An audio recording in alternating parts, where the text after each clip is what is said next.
आज महाराष्ट्राच्या भविष्यातला एक काळा दिवस मानायला लागत. महाराष्ट्राचे उपमुख्यमंत्री आणि आमचे सर्वांचे नेते ज्यांच्या खऱ्या अर्थानं हे मार्गदर्शनाखाली आम्ही सगळेजण घडलो, ते माननीय अजितदादा पवार यांचं अपघाती निधन झालं. आणि हे सगळ्यांनाच एक हे शब्द नाही आहेत किंवा हे बोलण्याचे पण धाडस कोणाचं होत नाही की दादा आज आपल्यात नाहीत.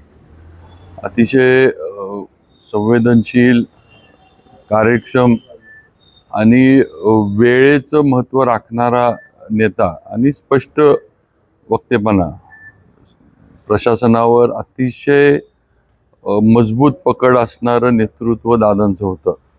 आणि असं नेतृत्व आज महाराष्ट्राच्या सगळ्या म्हणजे पटलावरनं हरपलंय. महाराष्ट्राचं फार मोठं नुकसान आहे. हे कधी पुढच्या पिढ्यानपिढ्या हे कधी भरून निघणार नाही. अनेक आठवणी दादांच्या आहेत ज्या आज व्यक्त करणं पण शक्य नाही. पण खऱ्या अर्थानं माझ्या राजकीय वाटचाल जी माझी सुरू झाली त्याच्या मागं अजितदादा हेच माझ्या मागं पूर्ण ताकदीनं उभे राहिले होते.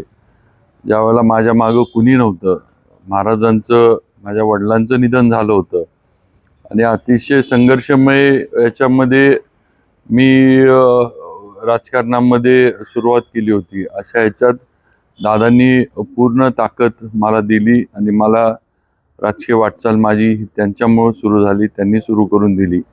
हे नक्कीच मला सांगावंसं वाटतं.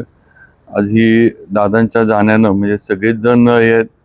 मला वाटतं सातारा जिल्ह्याचे पालकमंत्री म्हणून त्यांनी जे काम जिल्ह्यात केलं, मला वाटतं जिल्हावासियांना एक विकास काय असतो आणि जिल्ह्याची दिशा कुठल्या ह्यानं असावी ह्याचं एक त्यांच्या पालकमंत्रीच्या काळामध्ये अजितदादांनी एक मार्ग दाखवून दिला.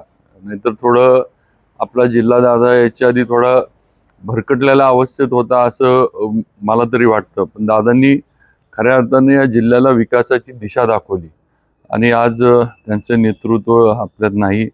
अपघाती निधन त्यांचं बारामती येथे झालंय.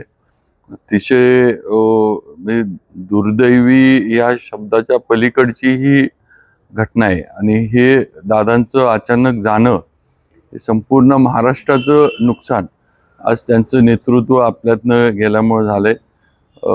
मी माझ्या वतीनं दादांच्या म्हणजे आत्म्यास शांती लाभो. बाकी त्यांच्या कुटुंबियांवर तर हा फार मोठा सगळ्यांच्यावर, सुनेत्राताई वगैरे यांच्यावर फार मोठा हा वेळेनं टाकलेला एक घाला आहे. त्यातनं त्यांनी बाहेर पडो एवढंच मी आत्ताच्याला सांगू शकतो.